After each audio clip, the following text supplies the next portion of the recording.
50 gramas de rizoma. Isso basta para iniciar uma cadeia de produção perpétua.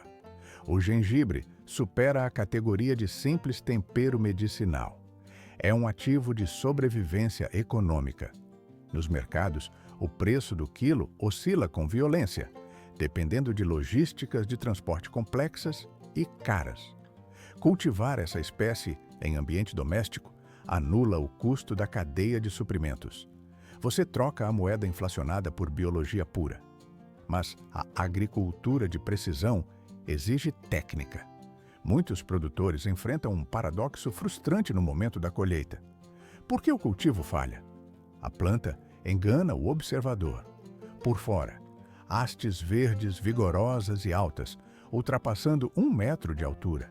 Mas por dentro, o solo esconde um sistema radicular atrofado, fino e sem valor comercial. A energia vital foi desperdiçada. Em vez de acumular amido e fibras nos tubérculos subterrâneos, o vegetal investiu tudo em folhagem inútil. Onde deveria haver quilos de alimento denso, encontra-se apenas terra compactada. Esse desequilíbrio fisiológico tem causas rastreáveis. Não é azar, é química e física. Existem 10 fatores críticos que ditam a alocação de recursos da planta. 10 variáveis ambientais que determinam se a seiva descerá para a raiz ou subirá para as folhas. A análise a seguir disseca cada um desses erros estruturais e apresenta o protocolo de correção imediata. O objetivo é forçar a biologia a trabalhar a favor do subsolo. Ao ajustar os parâmetros, o resultado é visível. O colo da planta engrossa, a terra racha sob a pressão do crescimento subterrâneo. Além da correção de falhas, existe um mecanismo de otimização final.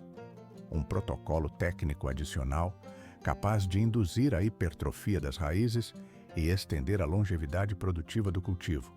Não basta plantar, é necessário maximizar o rendimento por centímetro cúbico de solo. A energia armazenada é finita. Se o rizoma inicial falhar, a colheita inteira colapsa. Muitos produtores observam um fenômeno frustrante. A planta exibe uma folhagem densa e alta, mas o sistema radicular permanece atrofiado. O problema reside na qualidade do material genético de base. O gengibre não se propaga por sementes. Ele opera através de clonagem vegetativa. Utilizam-se fragmentos do rizoma, estruturas subterrâneas carregadas de reservas. Neles encontram-se as gemas, ou óleos, responsáveis pela brotação. Por que a folhagem engana o observador? Porque a planta entra em modo de sobrevivência. Se o fragmento plantado estiver velho, desidratado ou sem gemas viáveis, o organismo consome todo o amido restante apenas para lançar folhas. É um último esforço biológico. A parte aérea cresce, mas não sobra combustível para desenvolver a biomassa subterrânea. O resultado é uma planta esteticamente verde, mas improdutiva. A seleção exige rigor técnico. A melhor estratégia é iniciar com rizomas frescos, orgânicos e túrgidos. De perto percebe-se a pele esticada e brilhante, sinal de pressão celular interna. Deve-se evitar espécimes enrugados ou com vestígios de mofo. Existe um risco oculto nos supermercados convencionais, inibidores de crescimento. Esses agentes químicos são aplicados para impedir a brotação na prateleira, garantindo o tempo de venda. No solo, porém, tornam a raiz estéril. Mas a seleção é apenas a primeira etapa. O preparo envolve hidratação forçada. Mergulha-se o rizoma em água por algumas horas antes do plantio. A água penetra nos tecidos, reativando a circulação de fluidos e despertando as gemas da dormência. O mecanismo biológico é acionado. Em seguida, aplica-se a divisão mecânica. Corta-se a raiz em seções menores. Cada fragmento deve conter, obrigatoriamente, 1 ou 2 gemas ativas.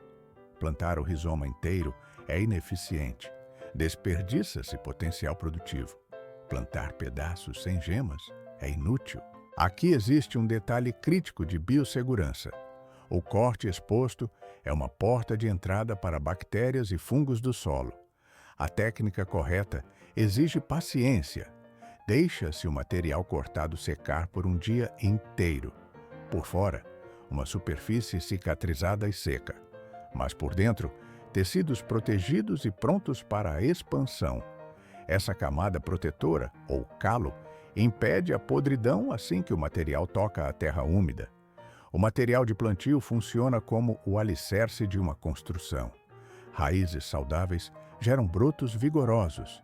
Em modo acelerado, vê-se. Os olhos incham, rompem a casca e a nova haste busca a luz em questão de semanas. Se o rizoma matriz for deficiente, o rendimento será nulo. É um erro de cálculo que muitos cometem ao ignorar a fisiologia da planta. Ajustar a qualidade da matriz altera a equação de produtividade. Solo quente, umidade controlada e genética superior. Assim se garante a tonelagem final na colheita. Expansão lateral agressiva. Essa é a única ordem biológica que o gengibre obedece. O motivo pelo qual a planta produz uma folhagem densa, mas entrega raízes minúsculas e fibrosas, é puramente físico. Erro de cálculo no volume do recipiente. O gengibre não cresce verticalmente como uma cenoura ou uma beterraba. Ele opera através de caules horizontais grossos, avançando lateralmente para colonizar o território antes de começar a engordar. Por que a folhagem explode em verde enquanto a raiz atrofia? A resposta está na engenharia da planta. Se o vaso for estreito ou raso demais, o sistema radicular atinge uma barreira sólida prematuramente. Sem espaço para a expansão subterrânea, a planta redireciona toda a sua energia vital para cima. Ela continua empurrando folhas novas, porque, no subsolo, a operação de crescimento foi abortada por falta de área útil. A solução exige escala e volume. O objetivo é fornecer um recipiente largo, com profundidade real. Na agronomia prática, um vaso robusto deve ter, no mínimo, entre 12 e 18 polegadas de profundidade. A largura deve ser a máxima gerenciável pelo espaço disponível. Para esta cultura, a largura supera a altura em importância estratégica, mas a profundidade cumpre uma função de segurança crítica.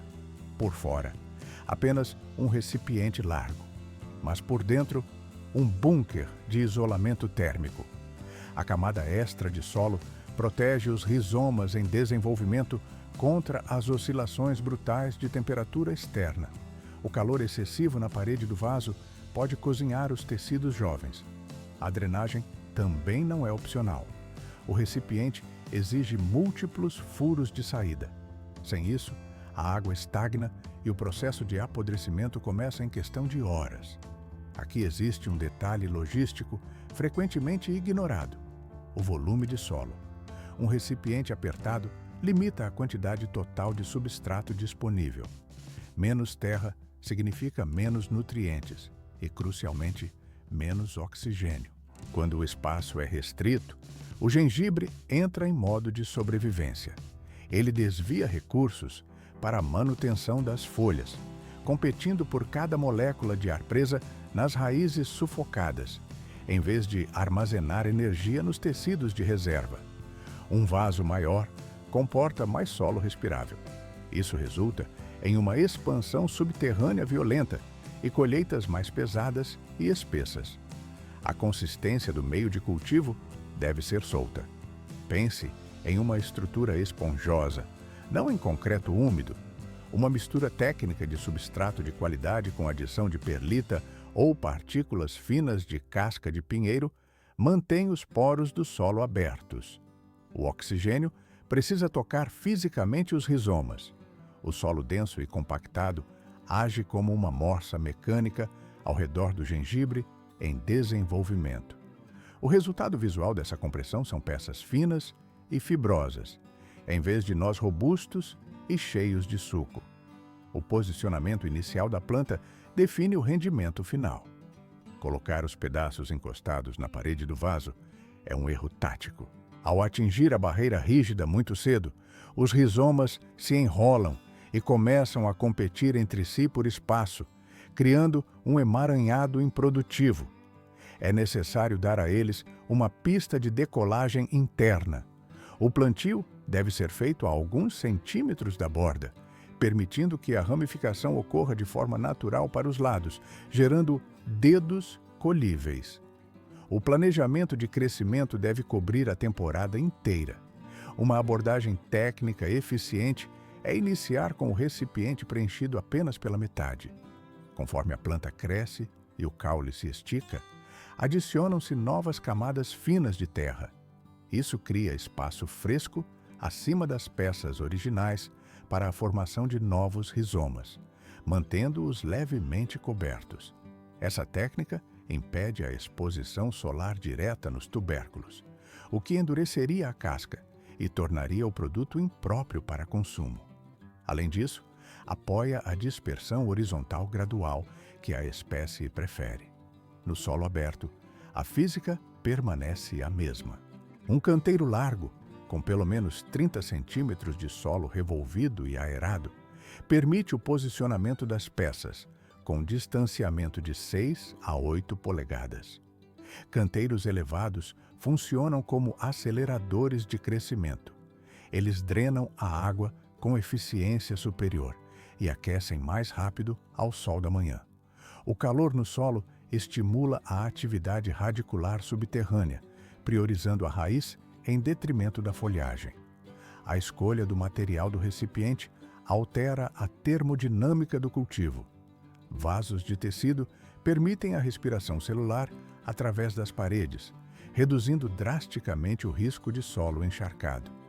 A cerâmica pesada oferece estabilidade térmica, mantendo a temperatura constante, algo que o gengibre valoriza para a deposição de amido.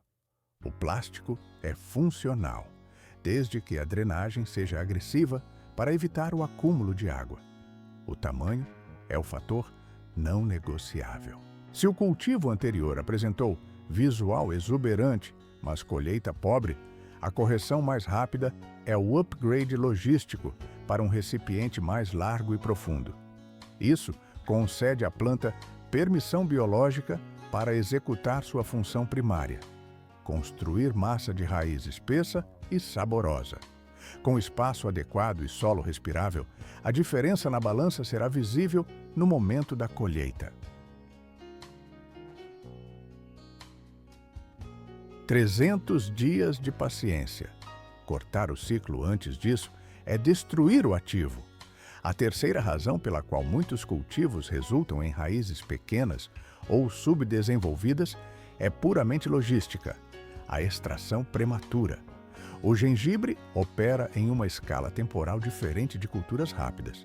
Ao contrário da alface ou do rabanete, que são velocistas biológicos, esta planta exige uma maratona fisiológica para entregar resultados. Se a escavação ocorre cedo demais, o sistema não teve tempo hábil para compactar nutrientes ou expandir a biomassa. O resultado é um produto fibroso, aguado, sem densidade calórica e sem valor comercial. O cronograma é rígido. São necessários de 8 a 10 meses, desde o plantio até a maturação total. Nos primeiros trimestres, a planta opera em modo de construção estrutural. Toda a energia disponível é direcionada para erguer caules fortes e maximizar a área foliar. É uma fase de investimento aéreo. Apenas na metade da temporada, o mecanismo muda. Ocorre uma virada metabólica, onde o foco passa a ser o subsolo.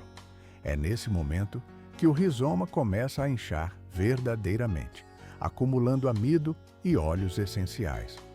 Muitos produtores observam o vigoroso verde acima da terra e assumem que a colheita está pronta.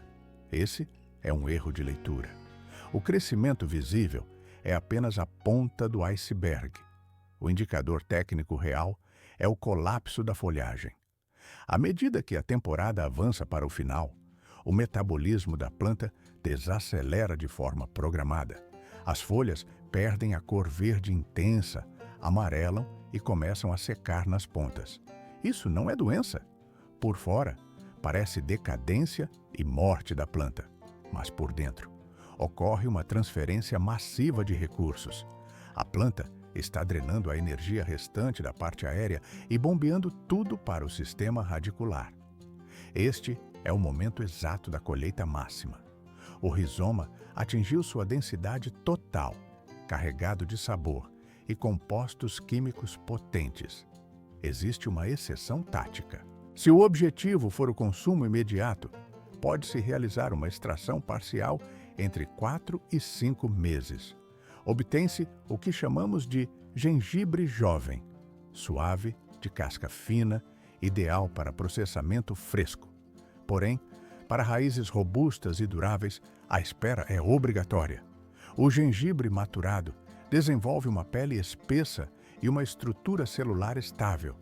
Isso permite que ele seja armazenado em galpões ou despensas por meses após a retirada, funcionando como uma reserva estratégica de alimento. A perturbação precoce do solo cobra um preço alto. Cada vez que a terra é revolvida ou partes da raiz são removidas antes da hora, o ciclo de crescimento entra em choque. A estrutura subterrânea precisa de tempo estático para endurecer e estabilizar. Escavar cedo enfraquece o sistema remanescente e pode inviabilizar o reaproveitamento de seções para plantios futuros. Outro erro técnico comum é a poda da folhagem antes do tempo. Aquelas folhas não são apenas decoração. São painéis solares biológicos de alta eficiência. Elas captam fótons e convertem luz em energia, que é armazenada sob a forma de amido nas raízes. Se você remove os painéis antes que eles terminem de amarelar naturalmente, você corta o suprimento de energia que alimenta a fábrica subterrânea. O desenvolvimento para imediatamente. Quando o cronograma for cumprido, a extração exige precisão. Use um garfo manual ou as próprias mãos para descompactar o solo com cuidado. Levante a touceira, evitando fraturas no sistema radicular. A diferença tátil é imediata. A pele estará calejada e aromática. Ao quebrar a raiz, sente-se um estalo firme e seco. O interior brilha, saturado de suco e gingerol. Se a intenção for manter uma produção contínua, o sistema permite redundância. Pode-se colher a maior parte da massa e deixar alguns fragmentos no solo. Desde que as condições de temperatura e umidade permaneçam estáveis, essas seções residuais reiniciarão o processo de brotação. Muitas vezes, quando o gengibre produz muita folha e pouca raiz, o diagnóstico é simples: impaciência humana. Respeite o relógio biológico. Aguardar aquelas semanas finais transforma alguns gramas de fibra em uma colheita pesada e gratificante. A quarta razão pela qual o seu gengibre desenvolve excesso de folhagem, mas falha na produção subterrânea, está ligada ao desequilíbrio químico dos nutrientes no solo. Luz solar direta. Para o gengibre, isso não é alimento, é uma sentença de morte. O quarto motivo pelo qual sua cultura produz muita folhagem e quase nenhuma raiz utilizável é a iluminação incorreta. Por que a planta investe energia em folhas inúteis? A resposta é defesa. O gengibre exige luminosidade alta, mas rejeita a radiação solar bruta e contínua. Sob o sol excessivo do meio-dia, a planta entra em modo de sobrevivência imediata. Ela gasta recursos vitais, gerando mais folhas apenas para criar sombra sobre si mesma. A transpiração aumenta. A umidade escapa pelos tecidos vegetais. O crescimento subterrâneo para. O resultado é uma colheita medíocre, com rizomas pequenos e fibrosos. O objetivo é luz brilhante, porém difusa ou filtrada. Ao ar livre, busca-se uma posição estratégica. Sol direto apenas pela manhã e sombra densa durante a tarde. A luz manchada que atravessa a copa de uma árvore alta é o cenário ideal. Em ambientes internos, a logística muda. Posiciona-se o vaso próximo a uma janela bem iluminada, mas utiliza-se uma cortina translúcida como escudo. Esse equilíbrio permite a fotossíntese máxima, sem causar queimaduras térmicas nas folhas. Mas existe o reverso da moeda. A sombra profunda é um problema de natureza diferente. Com pouca luz, o gengibre estica e perde a estrutura compacta. Por fora, a planta parece crescer rápido em altura, mas por dentro, o sistema está faminto e fraco. As folhas tornam-se largas e finas como papel, numa tentativa desesperada de capturar qualquer fóton disponível. O desenvolvimento subterrâneo estagna. Se observar entrenós longos, folhagem pálida e uma expansão lenta da touceira, a planta está sinalizando déficit de energia. Na agronomia prática, a qualidade da luz supera a força bruta. Uma luminosidade suave e prolongada é biologicamente superior a rajadas curtas e intensas. No auge do verão, o sol da tarde queima o tecido vegetal exposto. De perto, percebe-se o dano: áreas necróticas na superfície foliar. Folhas chamuscadas reduzem a capacidade fotossintética. Isso significa menos carboidratos descendo pelo caule para formar a nova massa do gengibre. Uma cobertura morta leve no solo e sombra vespertina mantém a temperatura da raiz estável. Cultivadores em recipientes possuem vantagens táticas. A mobilidade é uma ferramenta. Gira-se o vaso a cada 2 semanas para garantir que todos os lados recebam insolação uniforme. Superfícies reflexivas vizinhas ajudam. Uma parede pálida ou uma cerca clara funcionam como espelhos passivos, rebatendo a luminosidade em direção à planta sem elevar o calor ambiente. Se uma varanda oferece sombra manchada, fixa-se o vaso onde a luz seja consistente.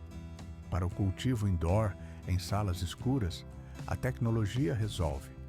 Uma luz suplementar modesta, como um LED de espectro total, posicionado a uma distância segura, estende as horas de claridade, sem superaquecer a folhagem. Não é necessário simular um laboratório de alta intensidade. O objetivo é manter as folhas operando a fotossíntese, enquanto a planta permanece relaxada. A planta emite sinais visuais constantes.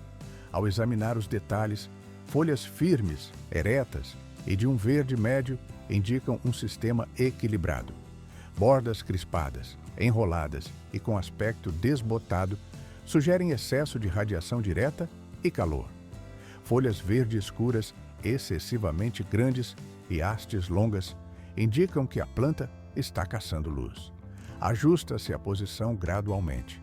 Dá-se 1 ou 2 semanas para a resposta biológica antes de novas alterações. As mudanças sazonais alteram o tabuleiro. O ângulo solar varia conforme os meses. O local perfeito da primavera pode tornar-se um forno hostil no meio do verão. Move-se o recipiente alguns metros para recuperar a proteção da janela. No solo fixo, cria-se luz filtrada, instalando um painel de treliça simples ou plantando o gengibre no lado leste de uma cultura mais alta, que projetará sombra protetora após o meio-dia. A regra técnica é simples. Forneça luz indireta e brilhante durante a maior parte do dia. Proteja contra a radiação forte da tarde e evite a escuridão total. Quando a calibração de luz é exata, a folha trabalha sem estresse e a energia se acumula onde interessa, em raízes grossas e carregadas de sabor.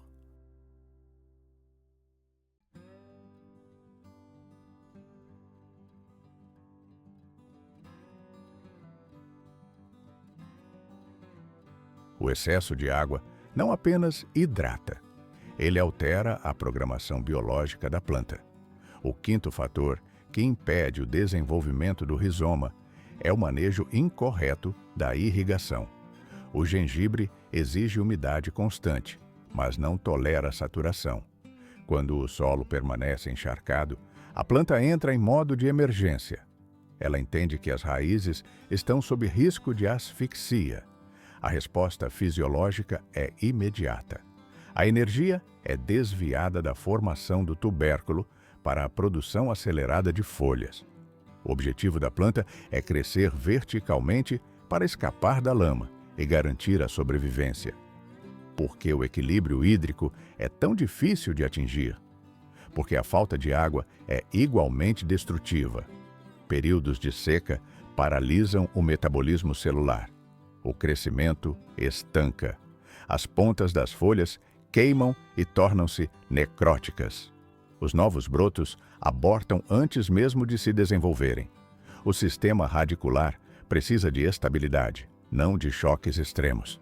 O objetivo é manter um solo consistentemente úmido e drenável.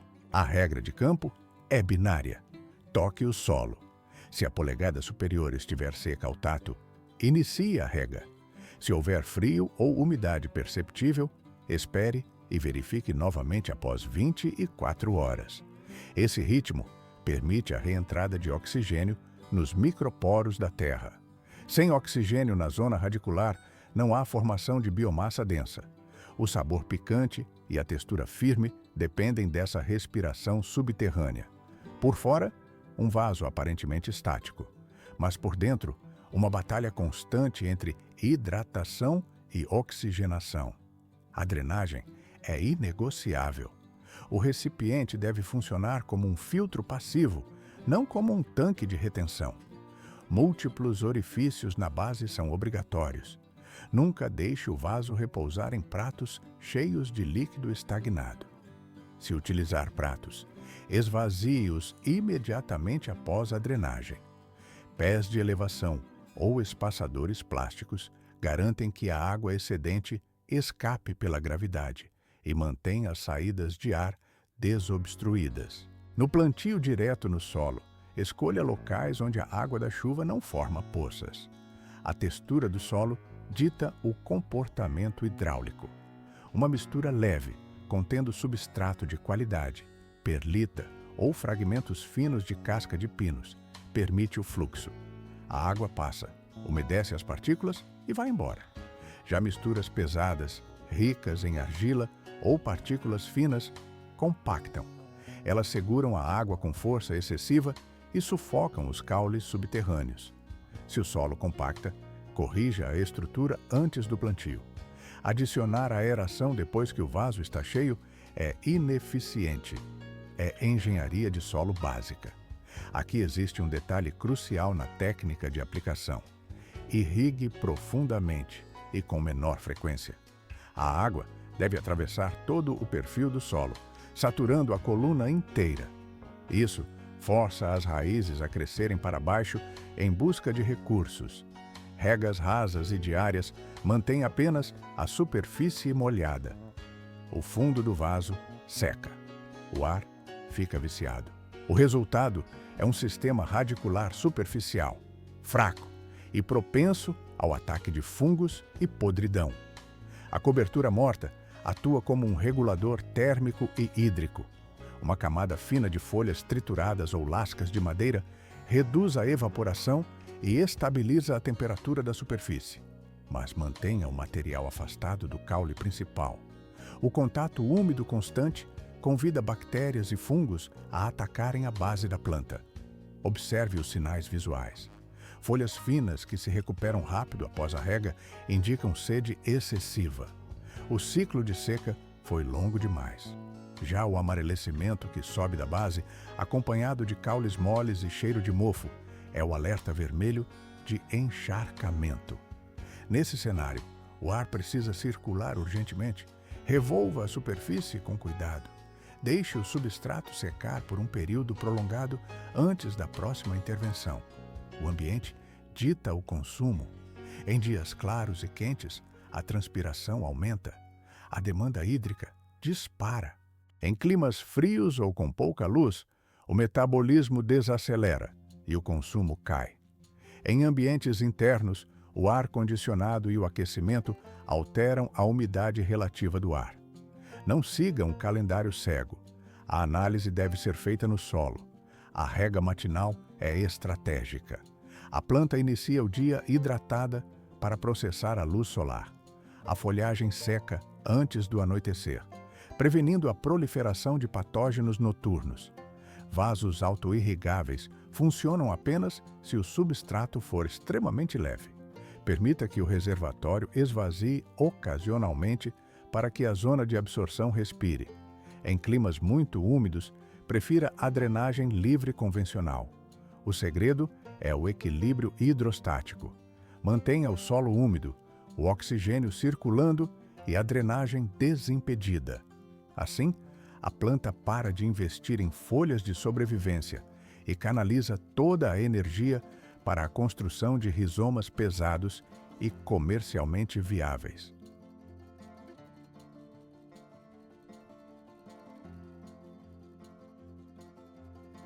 Meio metro de folhagem verde.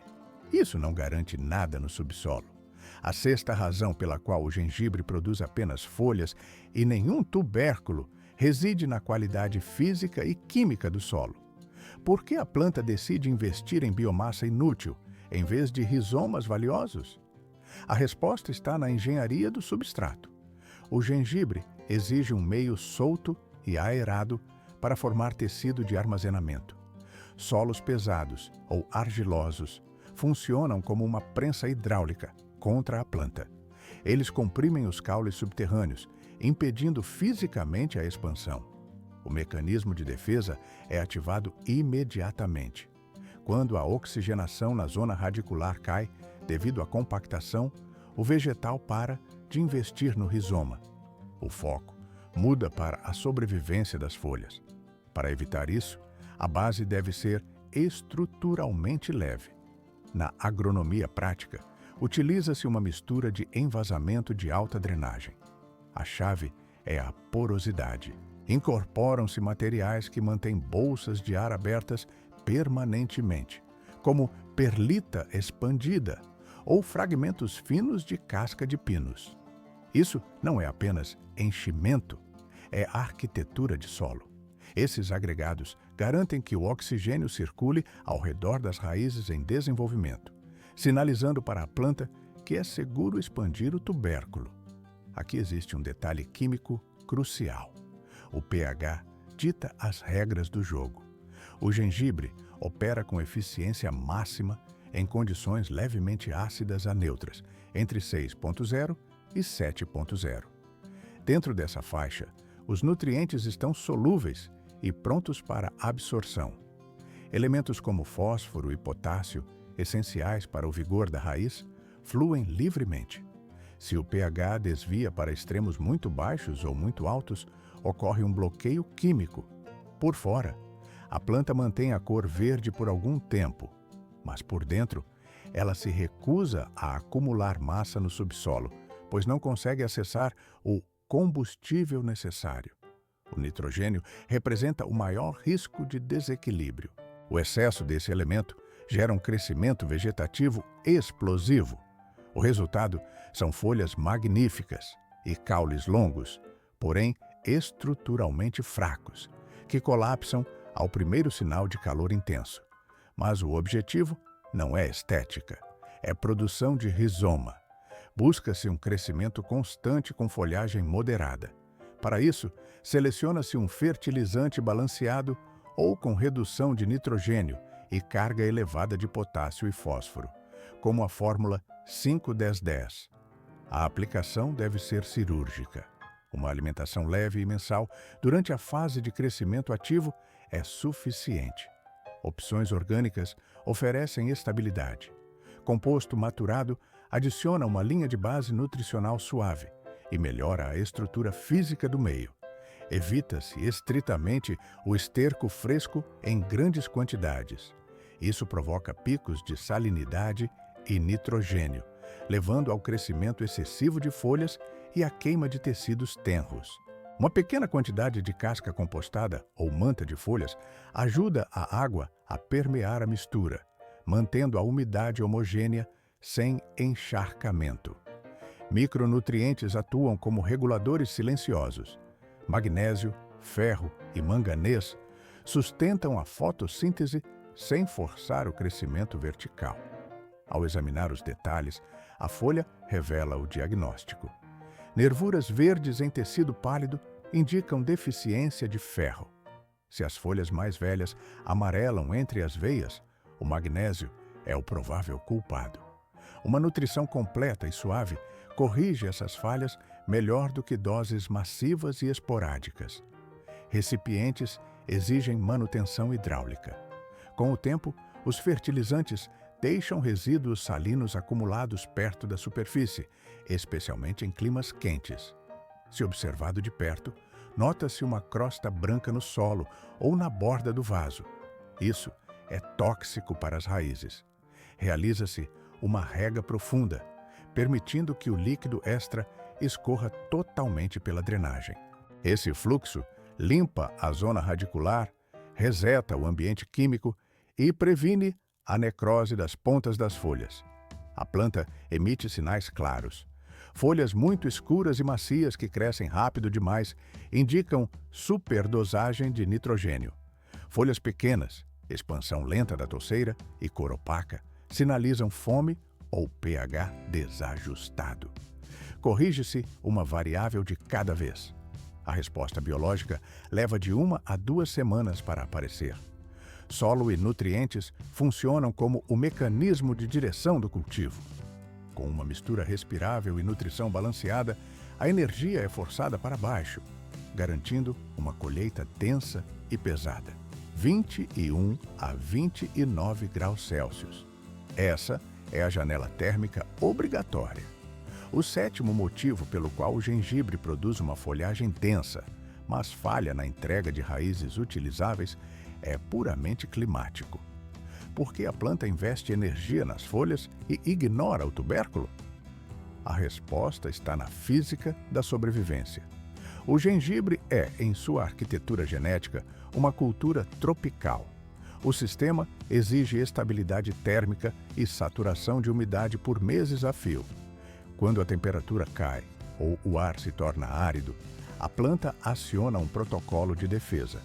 O envio de recursos para o subsolo é interrompido. A prioridade biológica torna-se a manutenção do dossel foliar existente. O crescimento subterrâneo desacelera. O resultado é uma colheita de volume insignificante. O alvo agronômico para o dia deve oscilar entre 21 e 29 graus. As noites podem ser ligeiramente mais frescas, mas existe um limite crítico: 16 graus. Quedas prolongadas abaixo dessa marca interrompem a fotossíntese. A produção de amido cessa. A formação do rizoma atrasa. Uma única noite fria não destrói a safra, mas o efeito é cumulativo. Repetidos ciclos de resfriamento custam tamanho e peso na pesagem final. A geada é o fim do ciclo biológico. Se houver previsão de congelamento, a logística deve mudar. Mova os recipientes para abrigos ou para o interior de estufas climatizadas imediatamente. A umidade atua como um lubrificante para o funcionamento do dossel. O gengibre opera com eficiência máxima em ambientes de umidade moderada a alta. Isso mantém as folhas flexíveis e os estômatos abertos para a troca gasosa, sem perda excessiva de água. Por fora, o ar parece inofensivo, mas por dentro, a baixa umidade força a planta a transpirar rapidamente.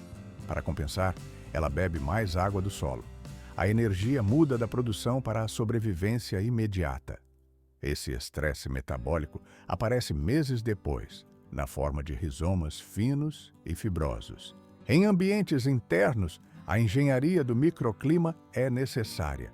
Bandejas rasas com seixos e água sob o vaso elevam a umidade local por evaporação passiva.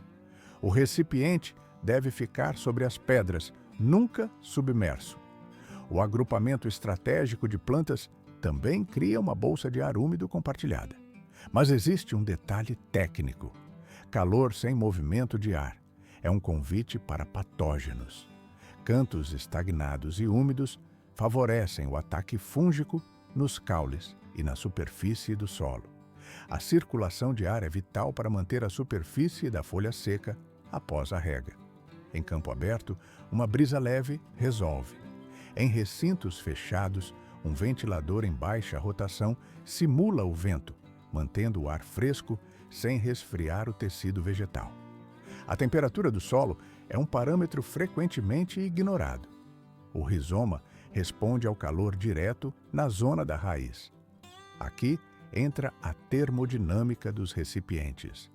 O substrato em vasos pode esfriar muito mais rápido que o ar circundante. Vasos finos e escuros em pátios frios dissipam calor rapidamente, drenando a energia da zona radicular. Se as noites na região são frias, a escolha do material muda. Considere vasos de paredes grossas ou recipientes de cores claras que reflitam o calor. O isolamento da base contra o concreto frio é obrigatório. Uma camada leve de cobertura morta sobre o solo atua como um cobertor térmico, estabilizando a evaporação e a temperatura. O calendário é uma ferramenta de gestão. Em climas temperados, o início do cultivo ocorre em ambiente controlado. A transferência para o exterior só acontece quando as noites se estabilizam termicamente. Em zonas áridas e quentes, o sol da tarde pode superaquecer o dossel enquanto o solo permanece quente. Essa combinação perigosa deve ser evitada. O objetivo é manter o fluxo de carboidratos descendo para a raiz sem estressar as folhas. Em aceleração visual percebe-se: as folhas desenrolam e o caule engrossa apenas quando o equilíbrio é atingido. Observe os sinais visuais de diagnóstico. Bordas das folhas enroladas, uma cor oliva opaca e brotos estagnados indicam condições frias ou excessivamente secas. O amarelamento basal, com tecidos moles, aponta para o oposto: ar estagnado e umidade retida por tempo demais. O ajuste deve ser singular. Altere um fator de cada vez para isolar a variável correta. Um local mais aquecido, maior umidade ou ventilação calculada. O objetivo é transformar uma planta estressada em uma máquina biológica de produção de rizomas. O clima correto garante a densidade da colheita.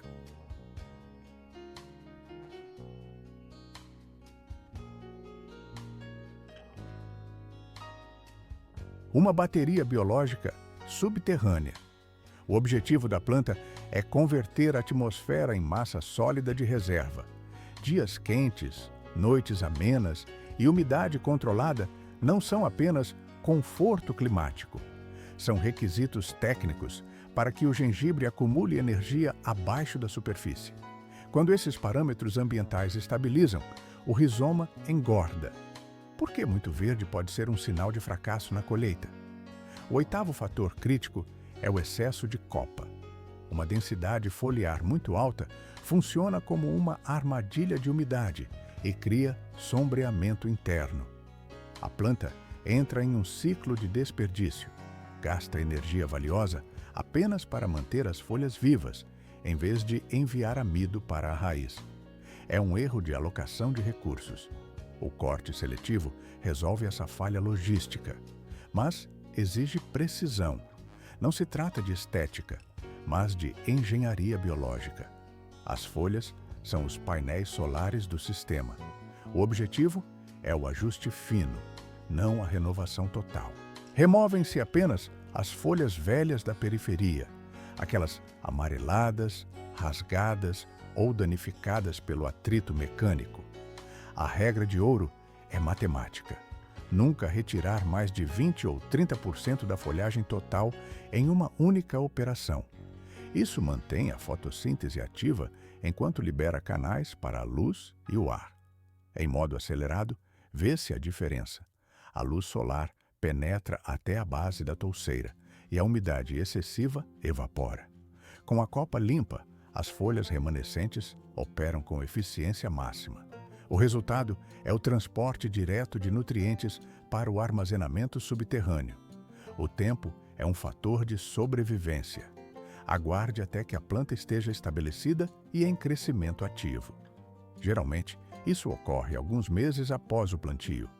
Cortar logo após a brotação causa um choque sistêmico quando as reservas de energia estão no nível mais baixo. Evitam-se cortes pesados durante ondas de calor ou imediatamente após o transplante. A planta exige uma semana de estabilidade, com solo úmido e luz difusa, para cicatrizar os tecidos cortados. A higiene é obrigatória.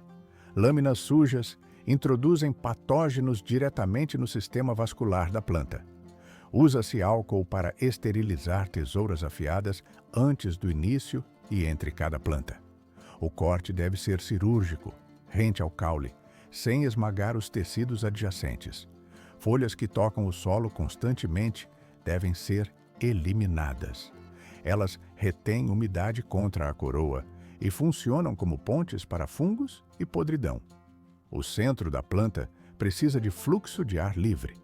Deixe a biologia guiar a decisão. Se as folhas estão altas, flácidas e sombreando umas às outras, a redução é benéfica.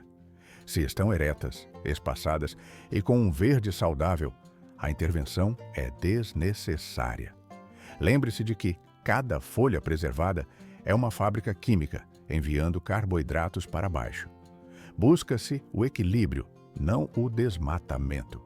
Por fora, uma planta exuberante, mas por dentro, uma composição química desequilibrada. O excesso de nitrogênio força o crescimento de folhas moles e vulneráveis. Para a produção de raízes, reduz-se o nitrogênio e aumenta-se o fósforo e o potássio. Isso acalma o crescimento vertical e prioriza a expansão horizontal dos tubérculos. A escala física também importa.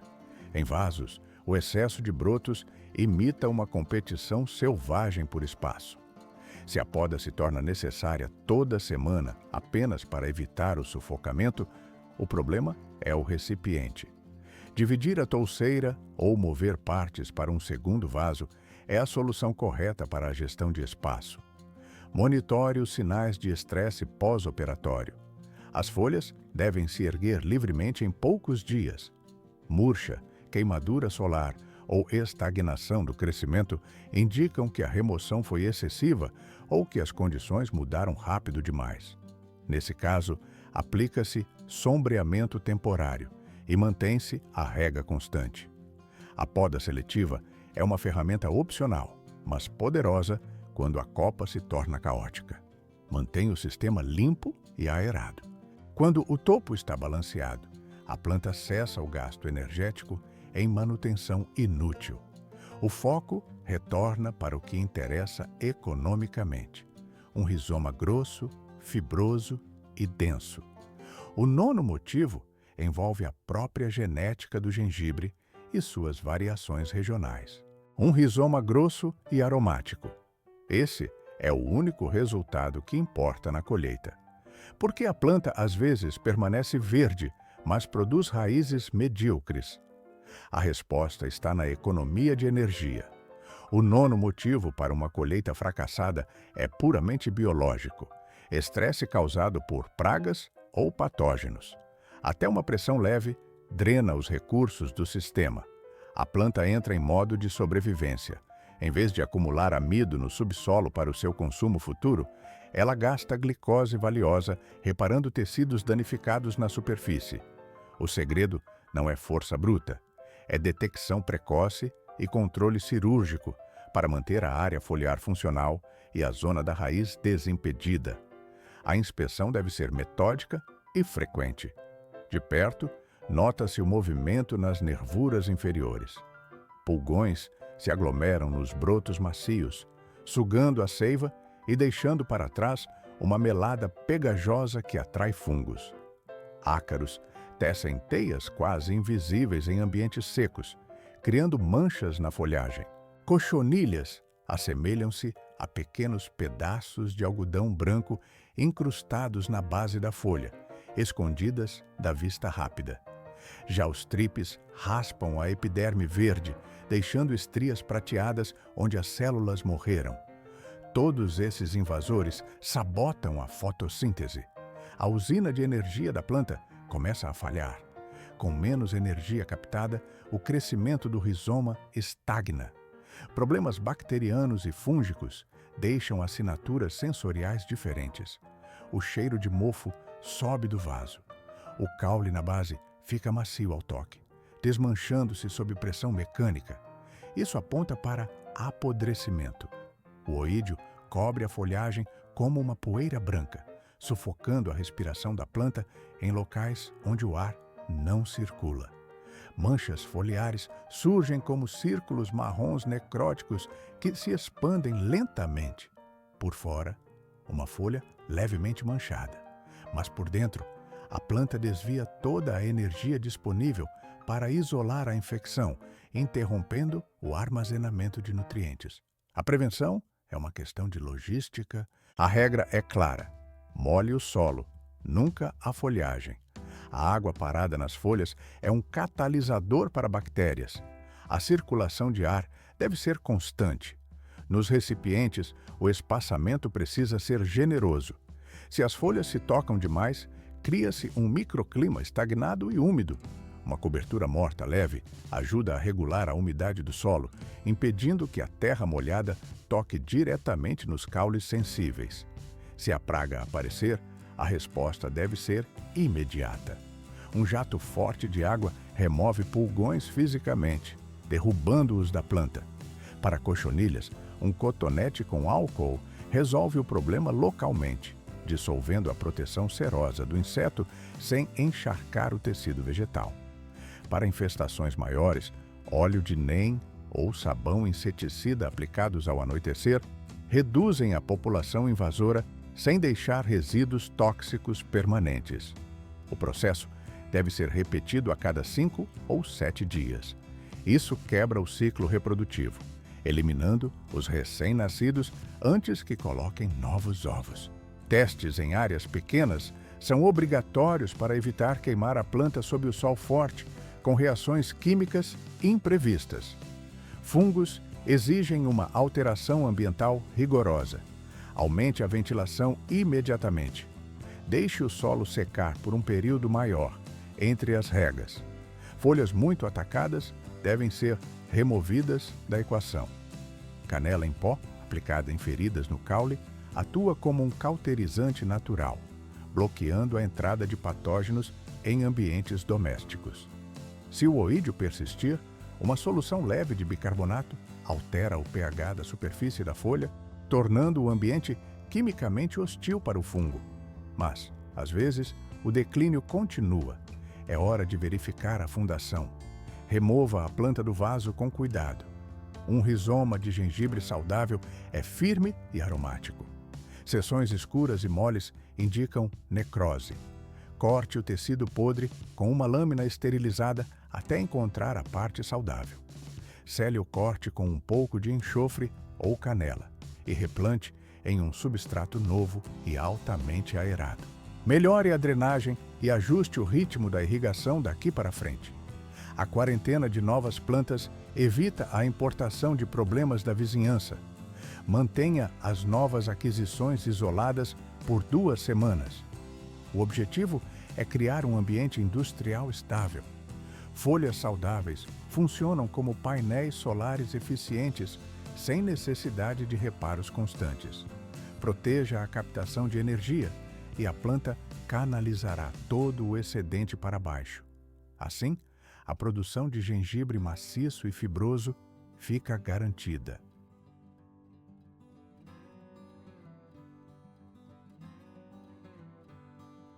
Toda a energia precisa ser canalizada para a produção de um rizoma espesso e fibroso.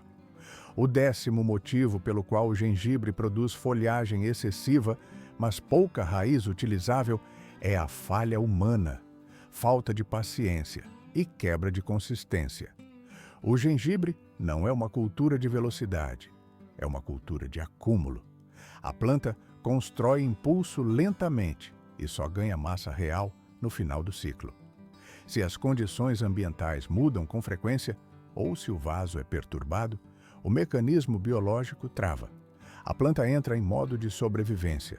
Ela queima reservas vitais apenas para se readaptar ao ambiente, em vez de depositar amido e compostos aromáticos na raiz. Pense em estações climáticas, não em semanas de calendário.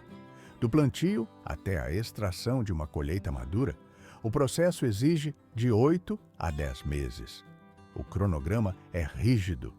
Os primeiros 3 meses focam apenas no estabelecimento de brotos verticais.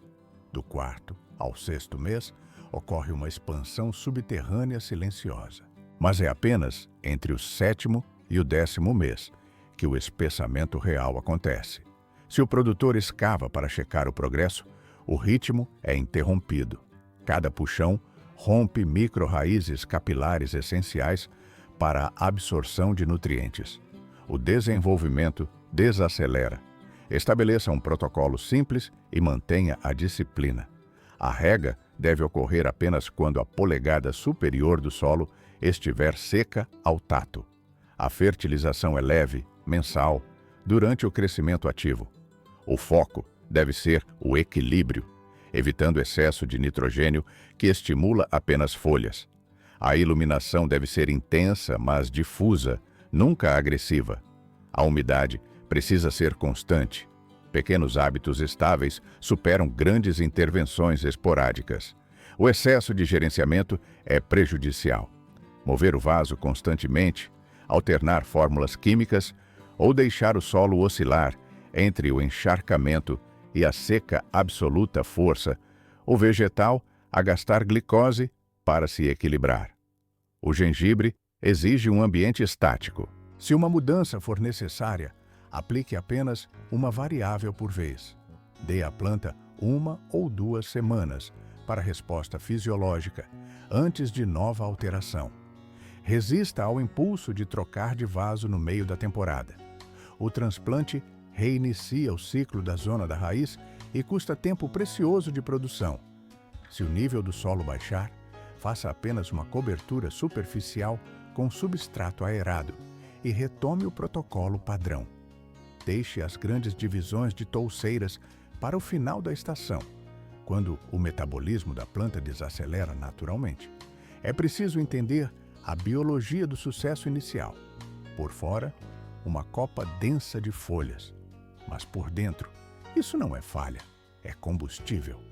A folhagem funciona como painéis solares biológicos. Elas são o motor que gera a energia necessária para o armazenamento subterrâneo posterior. Enquanto a folhagem se mantiver ereta e de um verde médio, a fundação para uma colheita pesada está sendo construída. O volume sólido vem depois, quando a planta já acumulou energia suficiente para expandir os rizomas. A memória falha, o registro não. Utilize um caderno ou anotação digital. Data de plantio, surgimento do primeiro broto, dias de nutrição. Ao saber que o plantio ocorreu em abril, a matemática torna-se clara. A janela realista de colheita é outubro ou dezembro. Isso evita a escavação prematura em agosto, onde se encontrariam apenas raízes finas e sem valor comercial. Proteja a consistência contra choques externos. Se uma onda de calor atingir a região, providencie sombreamento imediato. Se uma frente fria chegar, mova os recipientes para locais protegidos à noite. Esses amortecedores térmicos mantêm a planta nos trilhos, sem exigir gastos energéticos dramáticos. Finalmente, deixe a planta sinalizar o fim do processo. A clorofila se degrada. As folhas começam a amarelar e o crescimento vertical cessa. Esse é o comando para a colheita. Se a necessidade de consumo for urgente, corte apenas uma seção lateral do rizoma. O restante do sistema deve permanecer intacto para continuar o espessamento. Assim, satisfaz-se a demanda imediata, sem sacrificar o volume total da produção. Paciência técnica e consistência transformam plantas folhosas em cestas cheias de raízes densas. Mantenha as condições estáveis, evite perturbações inúteis e dê tempo ao ciclo. A recompensa pela disciplina é uma colheita aromática e abundante. Aqui existe uma técnica simples.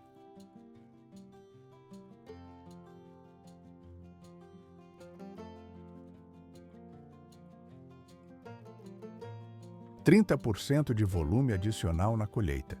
Esse é o potencial oculto de uma única técnica de manejo de solo. Muitos produtores iniciantes ignoram a mecânica básica do gengibre. Ele é um rizoma, não uma raiz pivotante. Ele não busca a profundidade.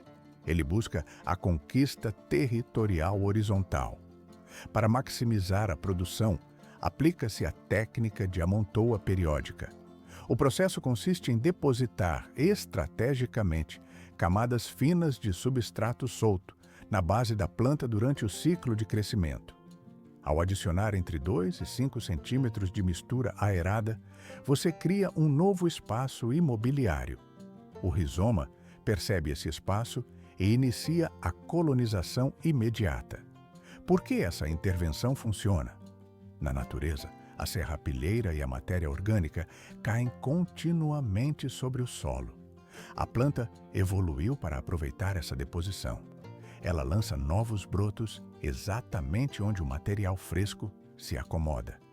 A amontoa simula esse processo biológico em ambiente controlado. Além de incentivar a expansão lateral, a cobertura de terra protege os tecidos. Se exposto ao sol, o gengibre desenvolve uma pele verde e fibrosa, inadequada para o consumo. O objetivo é manter a polpa tenra e amarela, protegida da radiação direta. A escolha do material define o sucesso da operação. Solo de jardim denso e argiloso é proibido aqui. Ele compacta e sufoca a respiração radicular. Na agronomia prática, utiliza-se uma mistura técnica: terra vegetal de alta qualidade combinada com perlita, fibra de coco ou casca de pinus fina. O objetivo é criar uma zona de alta drenagem. O substrato deve funcionar como um cobertor oxigenado, não como uma tampa de concreto. Se a mistura base já for leve e esponjosa, mantenha a consistência. De perto percebe-se. As raízes capilares penetram facilmente nos espaços de ar, buscando nutrientes sem resistência mecânica. Quando iniciar o procedimento? A paciência é um recurso econômico. Aguarde até que a planta esteja com o sistema fotossintético ativo e possua várias hastes saudáveis. O dossel precisa captar energia solar suficiente antes que você force uma nova expansão subterrânea. A aplicação deve ser cirúrgica. Adicione uma camada fina de cada vez. Pense em 2,5 centímetros. Aguarde algumas semanas. Se os ombros do rizoma começarem a aparecer na superfície novamente, cubra com outra dose modesta. Pequenas adições constantes são mais seguras e eficazes do que um despejo massivo de terra. Por fora, um simples vaso com terra extra, mas por dentro, um sistema de estabilização climática. A amontoa atua como um isolante térmico para os tecidos sensíveis. Ela suaviza os picos de temperatura e reduz a evaporação superficial da umidade.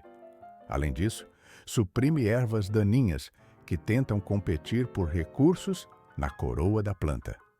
Cada uma dessas vantagens elimina o estresse fisiológico.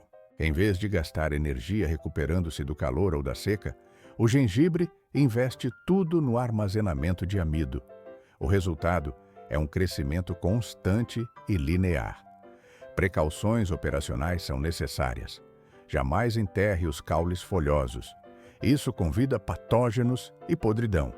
O novo substrato deve circundar a base e cobrir o rizoma exposto, mas deve parar antes de sufocar a parte verde. Evite materiais pesados e encharcados. Se a superfície parecer selada ou com cheiro ácido, revolva delicadamente com os dedos para reabrir os canais de ar. Após cada adição de material, a irrigação deve ser precisa, apenas o suficiente para assentar a mistura e garantir contato. Você busca umidade, não um pântano. A física do recipiente também dita o rendimento. Combine a amontoa com o espaçamento correto. Se o vaso for estreito, o novo crescimento colidirá com as paredes em vez de preencher a nova camada de terra. Um recipiente largo e uma superfície arejada convidam à ramificação. Isso resulta em múltiplos dedos colhíveis, em vez de um bloco compacto e deformado. Lembre-se de que a química impulsiona o comportamento. Mantenha a nutrição moderada e balanceada. O excesso de nitrogênio cria folhas moles. O objetivo é massa sólida na raiz. Utilize a amontoa como ferramenta de finalização. Nos últimos meses, quando o desenvolvimento foliar desacelera e o amarelamento natural surge, uma camada final protege os rizomas em inchaço. Isso mantém a pele limpa para a colheita. Ao levantar a planta no final do ciclo, a prova visual é incontestável.